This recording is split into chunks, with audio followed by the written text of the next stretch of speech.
सुमित्रा का पति हरीश बर्गर का ठेला लगाता था, पर कुछ दिन पहले शाम के समय वापसी आते हुए उसका ठेला एक गड्ढे में फंस गया।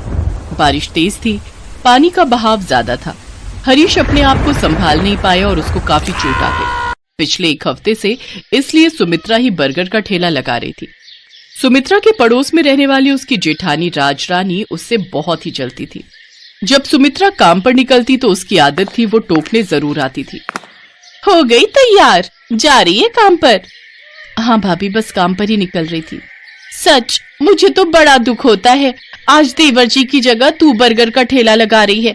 कितना ही कमा लेगी? इस तरह से तो तुम्हें सालों लग जाएंगे, तब भी पैसे नहीं कमा पाओगे। अच्छा छोड़, ये बता हार कैसा लग रहा है? ये पूजा के पापा कल ही मेरे लिए सुनार से बनवा कर लाए हैं। काश देवर जी भी तेरे लिए ऐसा सोने का हार बनवा पाते। वैसे किस्मत की बात है, एकदम से तेरे ऊपर मुसीबत का पहाड़ टूट पड़ा है। सुन, मुझे नजर मत लगा देना, मैंने तुझे दिखा तो दिया है। हाँ नहीं तो। नहीं भाभी, मैं नजर क्यों लगाने लगी? हार आप पर बहुत सुंदर लग रहा है। अच्छा मुझे बहुत देर हो रही है, मैं चलती हूँ। मेरा सोने का हार देखकर मन ही मन जल भुन रही है। इसे जलाने में मुझे बड़ा मजा आता है। सुमित्रा अपनी जेठानी की बातों पर ध्यान नहीं देती थी, क्योंकि इस समय तो वो सबसे ज्यादा अपने काम को लेकर परेशान थी। क्योंकि हरीश की जगह अब वही बर्गर का ठेला लगा रही थी। उसे घर भी देखना था और काम भी, इसलिए वो पूरा दिन मेहनत करती, ठेले पर बर्गर बेचती, फिर शाम को घर लौटती। इसमें उसके बच्चे और सास भी उसका पूरा साथ देते थे। सुमित्रा बहू, मैं जानती हूँ राजरानी का स्वभाव ठीक नहीं है। वो तुम्हें आते जाते बहुत परेशान करती है। समझ नहीं आता, अशोक भी उसको कुछ नहीं कहता। कोई बात नहीं माँ जी, मैं उनकी बातों पर ध्यान ही नहीं देती। अभी तो मैं काम को लेकर बहुत परेशान हूँ, ज्यादा कमाई भी नहीं हो रही। सोच रही हूँ कैसे काम करूंगी। ठेला पूरा ऊपर से टूट चुका है, उसमें से पानी टपकेगा तो और परेशानी होगी। मेरी थोड़ी तबीयत ठीक हो जाए फिर देखता हूँ। ठेले की छत ठीक करवा लूंगा। मेरे चोट लगने की वजह से तुम्हें कितना परेशान होना पड़ रहा है ना। नहीं नहीं, ऐसी कोई बात नहीं है, मुझे कोई परेशानी नहीं है जी। जब तक आपकी तबीयत ठीक नहीं हो जाती मैं इस काम को कर सकती हूँ। अगले दिन सुमित्रा बर्गर बेचने के लिए घर से निकली तो बारिश बहुत तेज हो रही थी। सुमित्रा का बर्गर का ठेला ऊपर से बिल्कुल टूट चुका था, उसमें से बहुत पानी बहने लगा। सुमित्रा परेशान हो गई और घर लौट आई। तभी उसकी जेठानी हंसने लगी। क्या हुआ, आज बर्गर बारिश में नहा लिए क्या? भाभी, इस तरह से किसी मजबूर का मजाक उड़ाना क्या अच्छी बात है? बहू रहने दे, जिसको जितनी अकल होगी उतनी ही तो बात करेगा। ला, मैं सामान उतरवा देती हूँ। अगले 2 दिन तक बहुत बारिश हो रही थी, जिस कारण सुमित्रा बर्गर का ठेला नहीं लगा सकी। और फिर एक दिन जब धूप निकली तो सुमित्रा ने ठेला लगाने के बारे में सोचा और वो बर्गर बनाने का सामान लेने के लिए बाजार चली गई। जैसे ही सुमित्रा बाजार पहुंची, उसने अपना थैला देखा, वो नीचे से फटा हुआ था। सुमित्रा ने जल्दी जल्दी में अपना बटुआ उस थैले में ही डाल दिया था। हे भगवान, मेरा बटुआ कहाँ गिर गया? वही तो पैसे थे जिनसे बर्गर का सामान ले सकती थी, अब मैं क्या करूं? सुमित्रा बहुत दुखी हो जाती है और रोने लगती है। उसी रास्ते से एक साधु बाबा जा रहे थे। उन्होंने सुमित्रा को जब रोते हुए देखा तो वो उसके पास आए और रोने का कारण पूछा। उनके पूछने पर सुमित्रा ने उन्हें सारी बात बताई।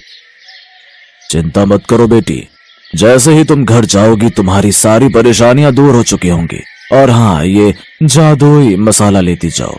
इस मसाले को बर्गर पर लगाने से बर्गर बहुत ही स्वादिष्ट बनेंगे और तुम्हारे ठेले पर ग्राहक इस बर्गर को खाने के लिए अवश्य आएंगे। फिर धीरे धीरे तुम्हारी अच्छी बिक्री होने लगेगी।